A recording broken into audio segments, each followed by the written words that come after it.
Once again welcome back to KC's classes. KC's ക്ലാസ്സസിന്റെ മറ്റൊരു പുതിയ വീഡിയോയിലേക്ക് എല്ലാവർക്കും സ്വാഗതം. This is Kiran CS.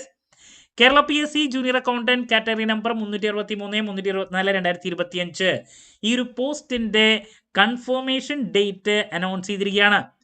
എത്രയും പെട്ടെന്ന് തന്നെ കൺഫർമേഷൻ കൊടുക്കാത്തവരുണ്ടെങ്കിൽ കൊടുക്കുക. എക്സാം ഡേറ്റ് ഇപ്പോൾ അനൗൺസ് ചെയ്തിട്ടുള്ളത് ഏപ്രിൽ 25 നമ്മുടെ മുമ്പിൽ ഇനി 76 ദിവസങ്ങളാണല്ലേ. അപ്പോൾ ഒരുപാട് സംശയങ്ങൾ സ്റ്റുഡൻസിന്റെ ഭാഗത്ത് നിന്ന് വന്നിട്ടുണ്ട്. നമ്പർ 1, ഇനിയുള്ള ദിവസങ്ങൾ നല്ല രീതിയിൽ പഠിക്കുകയാണെങ്കിൽ, വിനിയോഗിക്കുകയാണെങ്കിൽ ഈ സിലബസ് പഠിച്ച് അവസാനിപ്പിക്കാൻ സാധിക്കുമോ? ക്രാക്ക് ചെയ്ത് മെയിൻ ലിസ്റ്റിലോട്ട് എത്താൻ പറ്റുമോ എന്നുള്ളതാണ് കുട്ടികൾക്ക് അറിയേണ്ടത്. നമ്പർ 2, സബ്ജക്റ്റ് മാത്രമാണോ വരാ, അതല്ലാണ്ട് കറണ്ട് അഫയേഴ്സോ GKയോ വരാനുള്ള സാധ്യതയുണ്ടോ? ദെൻ നമ്പർ 3, നമ്മൾ സ്മാർട്ട് സ്റ്റഡി വീഡിയോസ് സ്റ്റാർട്ട് ചെയ്തപ്പോൾ തന്നെ 100 ഡേയ്സ് സ്റ്റഡി പ്ലാൻ വീഡിയോ ചെയ്തിട്ടുണ്ടായിരുന്നു. ഇനിയുള്ള ദിവസങ്ങളുടെ ബേസിൽ നല്ലൊരു സ്റ്റഡി പ്ലാൻ സജസ്റ്റ് ചെയ്യോ? ഇങ്ങനെ സ്റ്റുഡൻസിൻ്റെ ഭാഗത്ത് നിന്ന് വന്നിട്ടുള്ള സംശയങ്ങളൊക്കെ ഈ ഒരു വീഡിയോയിൽ ഡിസ്കസ് ചെയ്യുന്നതായിരിക്കും. വീഡിയോയിലോട്ട് പോണേക്കാൾ മുമ്പ് പറയാനുള്ളത്, നമ്മുടെ സ്ഥാപനം Kerala PSC commerce and management relate ചെയ്തിട്ടുള്ള എല്ലാ പോസ്റ്റുകൾക്കും ഓൺലൈനായിട്ട് കോച്ചിങ് പ്രൊവൈഡ് ചെയ്യുന്ന സ്ഥാപനമാണ്. നമ്മുടെ ആപ്പിലൂടെയാണ് ക്ലാസ്സസ് അവൈലബിൾ ആവുക. Live sessions, recorded sessions, PDF notes, MCQ practices, previous year question paper discussion, അങ്ങനെ സ്റ്റുഡൻസിന് വേണ്ടിയിട്ടുള്ള എൻറ്റയർ സപ്പോർട്ട് നമ്മൾ പ്രൊവൈഡ് ചെയ്യുന്നുണ്ട് കേട്ടോ. സോ നമ്മുടെ ക്ലാസ്സിൽ ജോയിൻ ചെയ്ത് പഠിച്ച് Kerala PSC commerce and management relate ചെയ്തിട്ടുള്ള പോസ്റ്റുകൾ ക്രാക്ക് ചെയ്യാൻ താല്പര്യമുള്ള സ്റ്റുഡൻസിനെ ഡിസ്ക്രിപ്ഷൻ ബോക്സിലുള്ള എൻ്റെ വാട്സപ്പ് നമ്പറിൽ കോൺടാക്ട് ചെയ്യാം, ക്ലാസ്സസ് ആക്സസ് ചെയ്യാം. ജൂനിയർ അക്കൗണ്ടന്റിൻ്റെ ക്ലാസ്സസ് നമ്മൾ ഓൾറെഡി ആരംഭിച്ചിട്ടുണ്ട് കേട്ടോ. ഓക്കെ, അപ്പോൾ നമുക്ക് എന്തെങ്കിലും വീഡിയോയിലോട്ട് കിടക്കാം. അപ്പോൾ നമ്മൾ 75 ഡേയ്സിൻ്റെ സ്റ്റഡി പ്ലാൻ ആണ് ഈ ഒരു വീഡിയോയിൽ ഡിസ്കസ് ചെയ്യാൻ പോകുന്നത്. അതിലോട്ട് പോണേക്കാൾ മുമ്പ് കുട്ടികളുടെ സംശയത്തിനുള്ള മറുപടി ഞാൻ ആദ്യം നൽകാണ്. ഇനിയുള്ള ദിവസങ്ങൾ കൊണ്ട് ഈ പോർഷൻസ് പഠിച്ച് അവസാനിപ്പിക്കാൻ സാധിക്കുമോ? അപ്പോൾ നിങ്ങൾ മനസ്സിലാക്കേണ്ടത്, ഇവിടെ 10 മൊഡ്യൂൾ നമുക്ക് നൽകിയിട്ടുണ്ട്. 10 മൊഡ്യൂൾ എന്ന് പറയുമ്പോൾ പലരുടെയും മനസ്സിൽ പോകുന്നത്, ഇപ്പോൾ ഓഡിറ്റിംഗ് ഉണ്ട്, മാർക്കറ്റിംഗ് ഉണ്ട്, അല്ലേ, ക്യാപിറ്റൽ മാർക്കറ്റ് ഉണ്ട്. അപ്പോൾ ഇതൊക്കെ മൊഡ്യൂളിൽ പറഞ്ഞിരിക്കുന്ന ആ ടോപ്പിക്ക് മാത്രമേ നിങ്ങൾ പഠിക്കേണ്ടതുള്ളൂ. അതല്ലാണ്ട് ഓഡിറ്റിംഗ് എന്ന് പറയുമ്പോൾ നമ്മുടെ ഡിഗ്രിക്ക് ഓഡിറ്റിംഗ് പഠിച്ചിട്ടുള്ള ആ സബ്ജക്റ്റ് ബുക്ക് മുഴുവൻ പഠിച്ച് അവസാനിപ്പിക്കേണ്ട ആവശ്യമില്ല. സിലബസിൽ എന്താണോ പറഞ്ഞിട്ടുള്ളത് അത് മാത്രമേ നിങ്ങൾ പഠിക്കണ്ടോ. സിലബസ് വിട്ടൊരു ചോദ്യം വരാറില്ല. അങ്ങനെ വന്നു കഴിഞ്ഞാൽ തന്നെ കേസിന് പോയി ആ ചോദ്യം ക്യാൻസലായി പോവും. ഇത് ഔട്ട് ഓഫ് സിലബസ് ആണെന്ന് പറഞ്ഞിട്ട് അത് മിക്കതും ക്യാൻസലായി പോകാറുണ്ട്. അതാണ് ചരിത്രം. സോ സിലബസ് വിട്ടൊരൊറ്റ ക്വസ്റ്റ്യൻസ് വരില്ല. അതാണ് നിങ്ങൾ ആദ്യം മനസ്സിലാക്കേണ്ടത്. അപ്പോൾ അതുകൊണ്ട് തന്നെ ഇതിലിപ്പോൾ ഇപ്പോൾ കോസ്റ്റ് അക്കൗണ്ടിങ് എന്ന് പറഞ്ഞിട്ടുള്ള മൊഡ്യൂളിലോട്ട് പോകുമ്പോൾ ഇതിൽ പറഞ്ഞിരിക്കുന്ന ഈ ഏരിയ മാത്രമേ കവർ ചെയ്യണ്ടോ. സോ അതുകൊണ്ട് തന്നെ 10 സബ്ജക്റ്റ് പഠിച്ച് അവസാനിപ്പിക്കേണ്ടതില്ലേ നിങ്ങൾ. 10 മൊഡ്യൂളിൽ ഇതിൽ പറഞ്ഞ കാര്യങ്ങൾ മാത്രമേ കവർ ചെയ്യേണ്ടതുള്ളൂ. അത് ഇതിനേക്കാൾ മുമ്പുള്ള question paper, previous year question പേപ്പറൊക്കെ നിങ്ങൾ കണ്ടു കഴിഞ്ഞാൽ മനസ്സിലാക്കാൻ സാധിക്കും. നമ്മുടെ ചാനലിലൂടെ തന്നെ previous year question paper discussion നടത്തിയിട്ടുണ്ട്. സോ നമ്മുടെ മുമ്പിൽ ഇപ്പോൾ 76 ദിവസം എന്ന് പറയുന്നത് that is actually enough for completing the whole syllabus.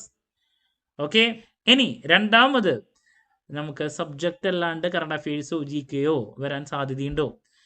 Junior അക്കൗണ്ടിൻ്റെ സിലബസ് പ്രകാരം ഈ സബ്ജക്റ്റ് 10 മൊഡ്യൂൾ മാത്രമേ ഉള്ളൂ. ഈ പറയുന്ന കറണ്ട് അഫയേഴ്സോ അല്ലെങ്കിൽ മാത്സ് അങ്ങനത്തെ പരിപാടികളൊന്നും വരാറില്ല. ഇത് മാത്രമാണ് നിങ്ങൾ ഫോക്കസ് ചെയ്ത് പഠിക്കേണ്ടത്. സോ സബ്ജക്ട് നോളജ് ഇൻ ഡെപ്തിലുള്ള ഏത് കുട്ടിക്കും ക്രാക്ക് ചെയ്യാൻ സാധിക്കുന്നതാണ്. ഇതിനേക്കാൾ മുമ്പുള്ള ജൂനിയർ അക്കൗണ്ടിൻ്റെ കോച്ചിങ് നമ്മൾ പ്രൊവൈഡ് ചെയ്തിട്ടുണ്ടായിരുന്നു. അത് മാത്രമല്ല ഞാൻ ലിസ്റ്റിലുണ്ടായിരുന്നതാണ്. അപ്പോൾ നിങ്ങൾ മനസ്സിലാക്കേണ്ടത്, സബ്ജക്ട് നോളജ് ഉള്ള ഏത് കുട്ടിക്കും, അല്ലെങ്കിൽ സബ്ജക്ട് നോളജ് നല്ല രീതിയിൽ നമ്മുടെ കയ്യിലോട്ടുണ്ടെങ്കിൽ ഏതൊരു സ്റ്റുഡൻറ്റിനും ക്രാക്ക് ചെയ്യാൻ സാധിക്കുന്നതാണിത്. ഓക്കെ, സോ നിങ്ങളുടെ ഭാഗത്ത് നിന്ന് 100% എഫേർട്ടാണ് ഇവിടെ വേണ്ടത്. അപ്പോൾ നമുക്കിനി എന്തെങ്കിലും വീഡിയോയിലോട്ട് കിടക്കാം. അപ്പോൾ 75 ഡേയ്സ് സ്റ്റഡി പ്ലാൻ എന്ന് പറയുമ്പോൾ ഞാൻ നേരത്തെ പറഞ്ഞ കാര്യം മനസ്സിലോട്ട് വെക്കുക. ഓരോ മൊഡ്യൂളിൽ പറഞ്ഞ കാര്യങ്ങൾ മാത്രമേ നിങ്ങൾ ഫോക്കസ് ചെയ്യണ്ടോ. അപ്പോൾ ഇവിടെ ഈ 75 ദിവസത്തിൽ എൻ്റെ ഇപ്പോഴത്തെ ഒരു സജഷൻ എന്ന് പറയുന്നത് 60 ഡേയ്സ് എന്ന് പറയുന്നത് പഠിക്കാൻ വേണ്ടിയിട്ട്, ഓരോ സബ്ജക്റ്റ് പഠിക്കാൻ വേണ്ടിയിട്ട് 60 ഡേയ്സ് മാറ്റി വയ്ക്കുക. അത് ഞാൻ ഓരോ മൊഡ്യൂളിന് എത്രത്തോളം വേണമെന്ന് പറയും. ദെൻ ബാലൻസ് ഉള്ള 15 ഡേയ്സ് എന്ന് പറയുന്നത് നമുക്ക് റിവിഷനാണ്, പ്രാക്ടീസാണ് ഞാൻ കൂടുതൽ സജസ്റ്റ് ചെയ്യുന്നത്, MCQ പ്രാക്ടീസസ്. ഓക്കെ, ഈ ഒരു അപ്രോച്ചാണ് നിങ്ങൾ ഫോളോ ചെയ്യണ്ടേ, എൻ്റെ ഭാഗത്തു നിന്നുള്ളൊരു സജഷനാണ്. അപ്പോൾ ഇതിൽ ഓരോ മൊഡ്യൂളിന് വേണ്ടിയിട്ട് ഞാൻ അലോക്കേറ്റ് ചെയ്യുന്ന ഡേയ്സ്, നമ്പർ 1 അക്കൗണ്ടിങ് ആണ്. ഉള്ളതിൽ നമ്മൾ കുറച്ചധികം ദിവസം മാറ്റി വെക്കേണ്ടത് അക്കൗണ്ടിങ് ആണ്. സോ ദെൻ മിക്ക ക്വസ്റ്റ്യൻ പേപ്പറിലും ഈക്വലായിട്ട് ക്വസ്റ്റ്യൻസ് ഇടാറുണ്ട് 10 മൊഡ്യൂളിൽ നിന്നും. അപ്പോൾ ഒരു 10 days ആണ് ഞാൻ ഇതിന് വേണ്ടിയിട്ട് മാറ്റി വയ്ക്കാൻ പറയുന്നത്. ഓക്കെ, 10 ദിവസം. ദെൻ നെക്സ്റ്റ് ഫിനാൻഷ്യൽ മാനേജ്മെൻറ്റ്, ഞാനൊരു 5 days, that is actually enough. 5 ദിവസം മതി ഫിനാൻഷ്യൽ മാനേജ്മെൻറ്റ്. കോസ്റ്റ് അക്കൗണ്ടിങ് ആണെങ്കിലും 5 days. ദെൻ മാനേജ്മെൻറ്റ് 5 ദിവസമൊന്നും വേണ്ട, എന്നാലും നിങ്ങൾക്ക് വേണമെങ്കിൽ ബാക്കിയുള്ള ഒരു 3 days ആക്ച്വലി ഇനഫ്. ബട്ട് നിങ്ങളുടെ കയ്യിൽ കറക്റ്റായിട്ടുള്ള നോട്ട്സും കാര്യങ്ങളൊക്കെ, ഓൾറെഡി പ്രിപ്പയർഡ് ആയിട്ടുള്ള നോട്ട്സ്, സിലബസ് ബേസ്ഡ് കാര്യങ്ങൾ നിങ്ങളുടെ കയ്യിലുണ്ടെങ്കിൽ നിങ്ങൾക്ക് ഈസി ആയിട്ട്, ഇപ്പോൾ നമ്മുടെ കോച്ചിങ്ങിന് ജോയിൻ ചെയ്യുന്ന കുട്ടികൾക്കുള്ള ഗുണം എന്താണെന്ന് വെച്ചിട്ടുണ്ടെങ്കിൽ കറക്റ്റ് സിലബസ് ബേസ്ഡ് നോട്ട്സ് ഉണ്ട്, അത് പഠിച്ച് പോയാൽ മതി. പിന്നെ MCQ പ്രാക്ടീസാണ് വേണ്ടേ.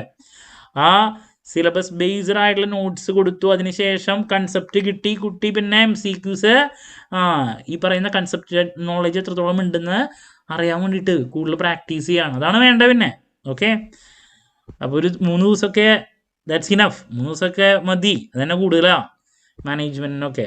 അതുപോലെ തന്നെ മാനേജർ ഇക്കണോമിക്സ് 5 days മാറ്റി വയ്ക്കുക. കമ്പനി ലോ 5 ദിവസം മാറ്റി വയ്ക്കുക. Capital market 5 days. Fundamentals of income tax 10 days മാറ്റി വയ്ക്കുക. മാർക്കറ്റിങ്ങിന് 5 days ഞാൻ മാറ്റി വയ്ക്കാൻ പറയണു. ദെൻ ഓഡിറ്റിങ്ങിനും 5 ദിവസം. അപ്പോൾ എനിക്ക് പറയാനുള്ളത് ടാക്സും അക്കൗണ്ടിങ്ങിനും 10 ദിവസവും 10 days, അങ്ങനെ 20. ബാക്കിയുള്ള 8 മൊഡ്യൂളിന് 5 ദിവസം വീതം. അപ്പോൾ 8 40, അങ്ങനെ ടോട്ടൽ 60 days നിങ്ങൾ ഹോൾ മൊഡ്യൂളിന് മാറ്റി വയ്ക്കുക. അതിനുശേഷം ബാലൻസ് വരുന്ന 15 days എന്ന് പറയുന്നത് നമ്മൾ MCQ പ്രാക്ടീസാണ് നമ്മൾ നടത്തേണ്ടത്. മോക്ക് ടെസ്റ്റ്, മറ്റു കാര്യങ്ങളൊക്കെ നല്ല രീതിയിൽ ചെയ്യുക. അപ്പോൾ നിങ്ങൾക്ക് കോൺഫിഡൻസ് നന്നായിട്ട് കിട്ടും. ഓക്കെ, ഇതാണ് പറയാനുള്ളത്. അപ്പോൾ നിങ്ങൾ മനസ്സിലാക്കണം, ഇതിലുള്ള ഇപ്പോൾ ഓഡിറ്റിങ് ഇതിനൊന്നും 5 ദിവസം തന്നെ വേണ്ട. നല്ല രീതിയിൽ എഫേർട്ട് എടുക്കുകയാണെങ്കിൽ 3 days കാര്യങ്ങൾ പഠിക്കുക, അതിനുശേഷം MCQ പ്രാക്ടീസ് ചെയ്യുക, അത്രയേ വേണ്ടോ. അപ്പോൾ അതുകൊണ്ട് നിങ്ങൾ രണ്ടും കൽപ്പിച്ചൊന്ന് ഇറങ്ങിയാൽ പഠിച്ച് അവസാനിപ്പിക്കാൻ പറ്റുന്നൊരു സംഭവമുള്ളത്.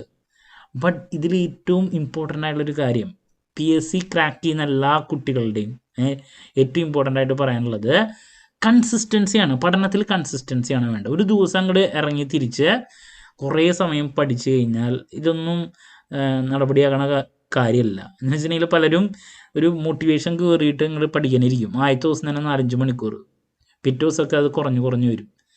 അതല്ല വേണ്ടേ. നിങ്ങൾ സ്റ്റാർട്ട് ചെയ്യണു, 1 മണിക്കൂറാണ് പഠിച്ചു തുടങ്ങണമെങ്കിൽ ആ 1 മണിക്കൂർ നല്ല രീതിയിൽ പഠിക്കുക. പിറ്റേ ദിവസം വേണമെങ്കിൽ 5 minute കൂടാം, 15 minute കൂടാം, പതുക്കെ. ഒറ്റ ദിവസം പോലും ബുക്ക് തൊടാണ്ടിരിക്കില്ല, അതാണ് വേണ്ടത്. ഒരു ദിവസം നിങ്ങൾ ഭയങ്കര ബിസി ആണെങ്കിലും മിനിമം കുറച്ച് സമയമെങ്കിലും പഠനത്തിന് മാറ്റി വയ്ക്കണം. ആ ടച്ച് അത് ഏറ്റവും കൂടുതൽ കീപ്പ് ചെയ്യണം. അതാണ് ഞാൻ പറഞ്ഞത്, കൺസിസ്റ്റൻസി. ഇത് ക്രാക്ക് ചെയ്യുന്നത് ഏറ്റവും ഹൈ IQ ഉള്ള കുട്ടികളോ അല്ലെങ്കിൽ ഭയങ്കര നിങ്ങൾ പറയില്ല ഭയങ്കര സ്റ്റുഡിയസ് ആയിട്ടുള്ള അല്ലെങ്കിൽ കുറച്ച് സമയം കൊണ്ട് തന്നെ കുറേ പോർഷൻസ് അവസാനിപ്പിക്കുന്ന അങ്ങനെയുള്ള ആൾക്കാരൊന്നുമല്ല ഇത് ക്രാക്ക് ചെയ്യണത്.